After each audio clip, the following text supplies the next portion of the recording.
The 8th National Development Plan sets out Zambia's strategic direction in terms of the development priorities and implementation strategies from 2022 to 2026. According to the plan, the focus of the country is to attain economic transformation that will be marked by advancements in industrialization and economic diversification for sustained growth driven by the agriculture, mining, manufacturing, and tourism sectors. With agriculture being a key driver for the country's economic transformation and growth, the sector provides livelihood to more than 70% of the population in Zambia. However, the agriculture sector has been characterized by low productivity, limited mechanization, and is largely rain-fed dependent. It is for this reason that government has put up deliberate measures to incentivize the agriculture sector. During his official address at the third session of the 13th National Assembly, President Hakainde Hichilema said government's desire was to provide agricultural mechanization services to small-scale farmers. Agriculture remains, Madam Speaker, the bedrock of our economic transformation and job creation agenda to address past ills in this sector, which saw the reduction in the production of the staple food called maize, mealie. We are making steady progress in transforming the sector to make it more efficient and indeed productive for the benefit of our people. We are encouraging early maize production from commercial and other farmers by guaranteeing a ready market. In the past, commercial farmers were invited into this area, they produced, but there was no offtake. Now we've organized the offtake market, which will not hinder commercial farmers from producing more maize. Those are some of the measures, Madam Speaker, we are taking. In order to increase agricultural production and productivity, the story goes on, in the medium to longer term, Madam Speaker, we have made considerable progress in the development of support infrastructure in the farming blocks. The President noted that a total of 4,000 small-scale farmers were provided with tractor-based mechanization services in 2022. Madam Speaker, our desire to provide agricultural mechanization services to our small-scale farmers, medium-scale farmers, is becoming a reality. In 2022, a total of 4,000 small-scale farmers were provided with tractor-based mechanization services, exceeding the annual target of 1,500 farmers. Tremendous. Provision of irrigation facilities is another priority, as I've indicated, for the UPND New Dawn administration. We will continue with construction, rehabilitation, and maintenance of water harvesting and irrigation infrastructure across the country. Our target is to reduce over-dependence on rain-fed agriculture and ensure planting throughout the year. At least for cleared hectareage on irrigation, we should be able to do 2 crops a year.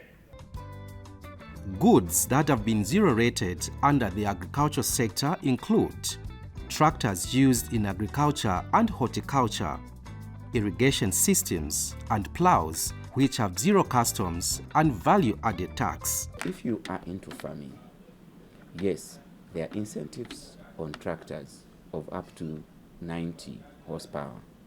So you can import a tractor, you will not pay customs duty, you will not pay VAT, because even VAT is zero-rated.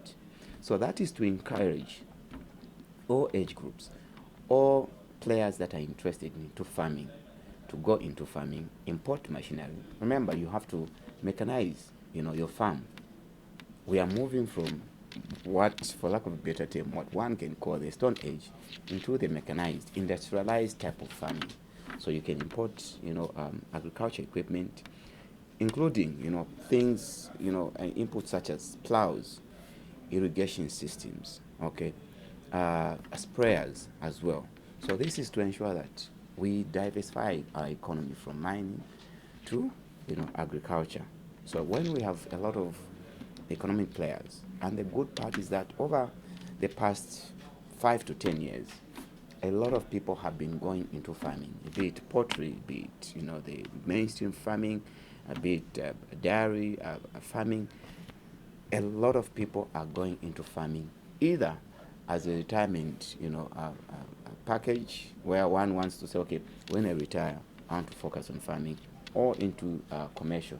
The good part about farming is that you might take it as something that, part-time, but with these incentives, it provides now leverage for one to go commercial. And the moment you go commercial, then some of these problems that we are talking about will be a thing of the past, okay?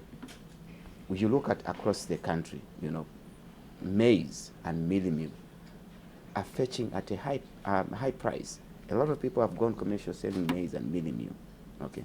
So how about encouraging a lot of Zambians to go into farming so that we have enough food as a country, but at the same time, people can go commercial, start exporting, maize, start exporting mealie meal, and earn an income at the end of the day.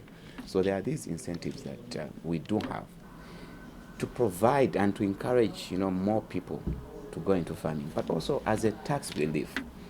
You will find that for income tax, those that are into, say, mining and any other type of business, for income tax, they are taxed at 30%. But for you who is in farming, you'll be taxed at 10%. So these are some of the tax incentives that have been provided, for those that are in agriculture. We are happy to mention that the Zambia Revenue Authority, through the government through the Zambia Revenue Authority, does provide a number of tax incentives, and the reason basically is to ensure that there's a tax relief on the people, on our players in the small and the ones that we call small, medium, and the small and medium enterprises, to ensure that there is sustainability over a period of time. Even the tax bans in terms of taxation are also, structured in such a way that there is a relief on the small and medium. So for those that are just startups, they are small and medium. Some farmers in Lusaka are excited about the agriculture tax incentives, noting that it would help in increasing productivity. The reason I would say thank you to UPND and New Dawn government is that for a long time we have been trying to mechanize smallholder farmers.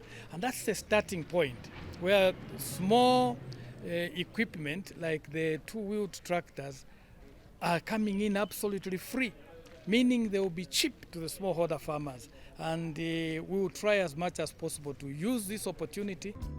The move by government to zero-rate agricultural equipment will surely allow small-scale farmers advance in productivity.